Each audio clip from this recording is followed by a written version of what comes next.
আজকে আমরা লাভ ক্ষতির একটি গুরুত্বপূর্ণ অঙ্ক করব, যেটা প্রত্যেক পরীক্ষার জন্য খুবই গুরুত্বপূর্ণ। না, অঙ্কটি কি বলছে, এক ব্যক্তি 120 টাকায় একটি দ্রব্য কিনে 100 টাকায় বিক্রি করলো।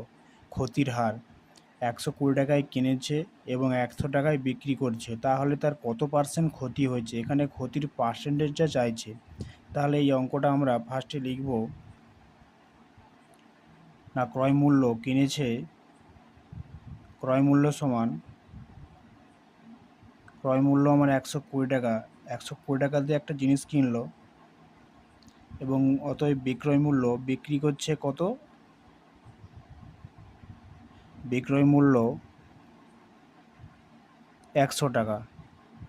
100 টাকা দিয়ে বিক্রি করছে, 120 টাকা দিয়ে কিনছে, 100 টাকায় বিক্রি করছে। তাহলে আমার এটা লাভ হবে না ক্ষতি হবে? নিশ্চয়ই ক্ষতি হবে।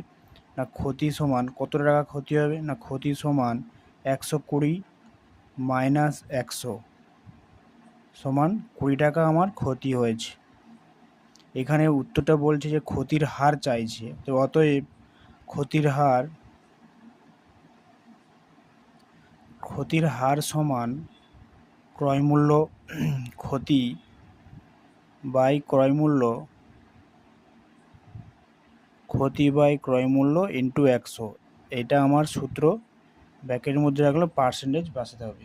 তাহলে অতএব ক্ষতি 20 টাকা, ক্রয় মূল্য 120 ইন্টু 100, এই 0 এই 0 2 4 3/50, অত 50/3% সমান 16.23% ক্ষতি হয়েছে।